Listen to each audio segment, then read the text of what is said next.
Taking pictures and selling them is not only a great way to make money, but it's also very fun to do. In this video series, I'm going to be talking about stock photography online.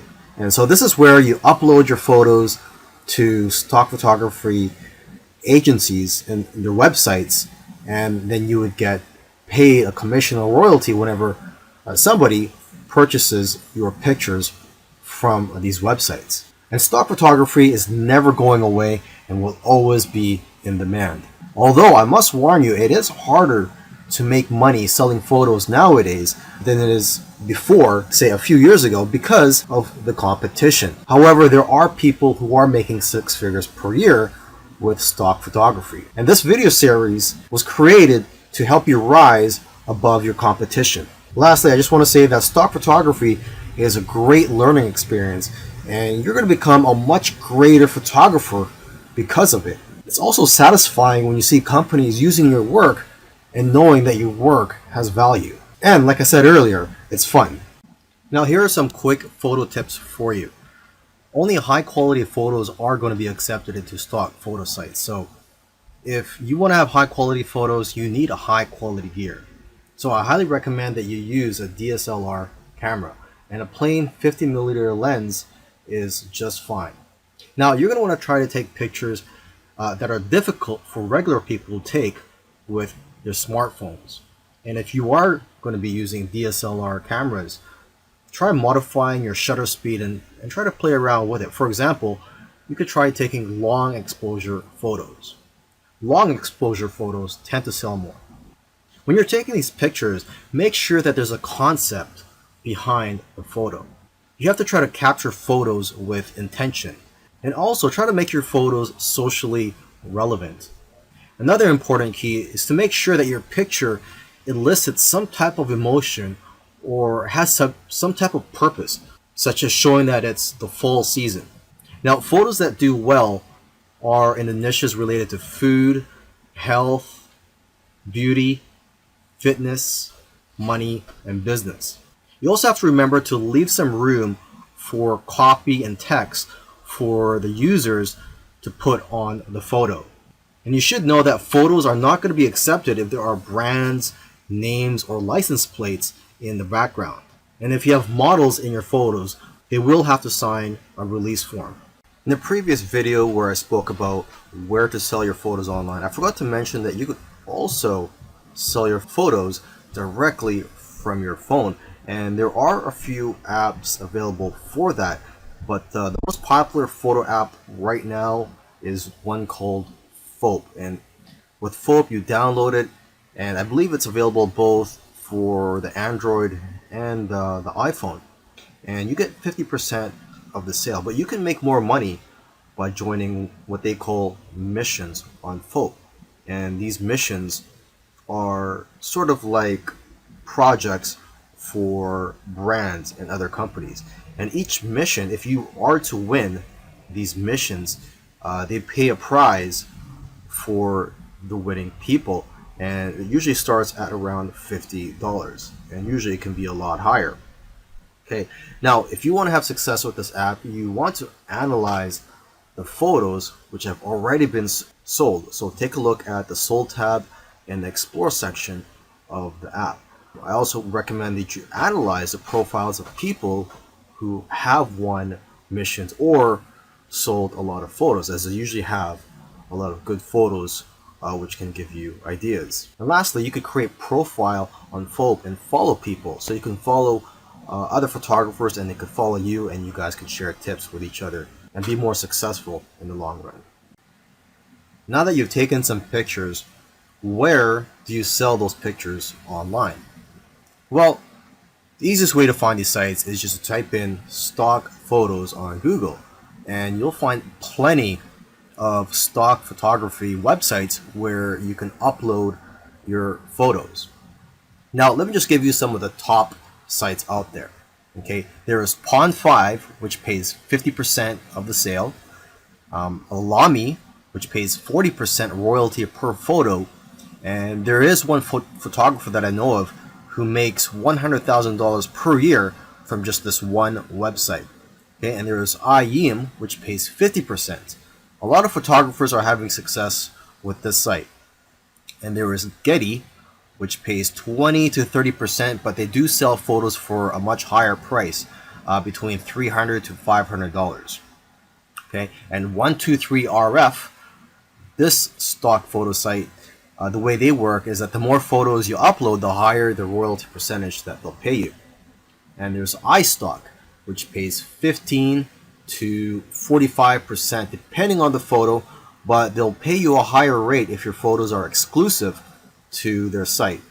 And there's Dreamstime, which has a very thorough approval process, but if you do get approved, they'll pay you 25 to 50% royalty and up to 60% if your photos are exclusive with their site. Plus, they'll even pay you an extra 20 cents per photo. And then one of the biggest stock photography websites out there is Shutterstock. They'll give you the most exposure because of their reach, huge customer base, and ability to advertise your photos. And there's Adobe, which will give you almost as much sales but higher sales amounts. And Adobe stock is integrated into the Adobe software. There's iStock Getty Images, which can also get you a lot of sales. Now, what I usually do advise to photographers is to stay away from some of the larger stock agencies such as Shutterstock, iStock, etc., because they're publicly held companies, and they're more interested in making their shareholders happy and not the individual contributors. They just don't have the incentive to help contributors grow and make more money. However, if you are a beginner, you may want to try out these larger stock agencies just to test out the waters and to gain experience at first. And then you could try out the smaller agencies such as Dreamstime, Stockfresh, etc. The advantage of working with these smaller agencies is that there's less competition for you as a contributor.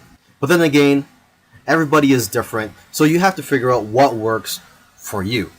And interestingly, I know of somebody who makes more money uploading to free stock photo sites like Pixabay than other stock photo sites, because people have the option to donate to you when they download your photos for free.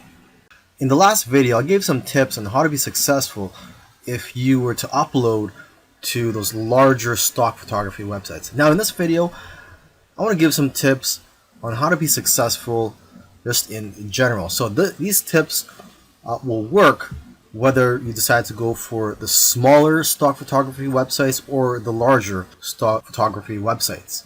To start off with, you cannot be a generic photographer and make money with stock photography. To be successful, you have to niche down. You cannot be too broad. So you have to be very specific and also good at what you do.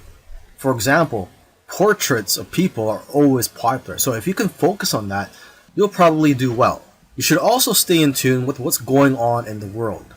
People who are talking about the popular topics of today need images to support what they're saying.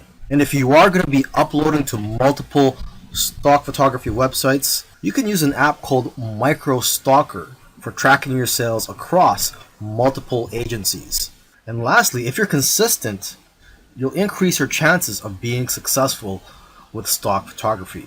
You'll do best if you upload a small amount of photos consistently. Earlier, I mentioned that you should try to avoid large stock photography websites such as Shutterstock. However, if you're new and you want to gain some experience, or for whatever reason, if you feel that large stock photography websites are for you, here are some keys to success. Obviously, these big sites have thousands of photos, and photos that have less saturation will sell the best. For example, pictures of cats, unless there's something unique about the picture, won't do as well as pictures of animals in the wild. Another example is pictures of iconic buildings such as the White House. These types of pictures won't do as well because there's already a lot of pictures of the White House out there.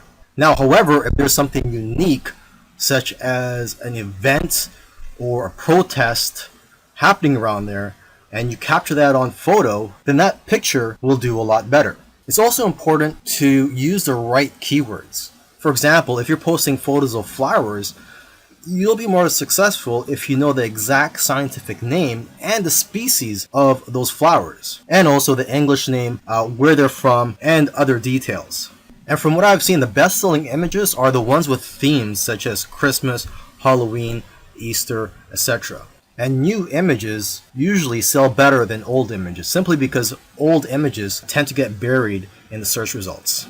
Selling your photos on stock photography websites is great. However, there is a lot of competition and it is harder to make money nowadays than it is in the past. So one thing I like to tell people who are involved in stock photography, if they want to take their business to the next level, is to start their own website and just sell photos from your own website.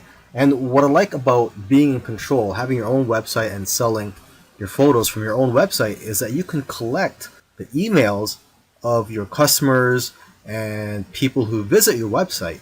And basically, whenever you have new photos, you can notify your list of subscribers. You could also offer deals from time to time. You see, when you have an email list, you could just email them whenever you're in need of some cash flow. Now, what I recommend you do is, if you are going to start your own website, is to make your website focused on one niche. I know of somebody who made $4,000 in 1 month from his own site. Now, aside from just collecting emails from your customers, you could also collect emails from people who just visit your website. And to entice them to opt in, you can run a contest where if they enter their information, such as their email and their name, they'll be entered to win a photo or a print. Another great thing about building a list of subscribers is that you can build a relationship with your audience and that you're going to get repeat sales in the future. You see, when people buy your photos from stock photography websites, you don't collect their information. So it's not like you could tap their shoulder in the future and say, hey, would you like any of my other photos or my newest photos? This way, with your own website, you could just notify them, like I said earlier, whenever you have new photos or if you have a discount that you're offering. You should also sell prints of your photos from your own website to increase your revenues. Now, if you're scared to start your own website, there are several tools out there that make it very easy for you. And one tool that I highly recommend is called Shopify. One good feature of Shopify is that they will contact somebody who abandoned their shopping cart and they'll get reminded to purchase from you. And there's all types of themes available for you to use from Shopify. And once you have your site up and running, you could use Facebook ads to drive traffic to your site.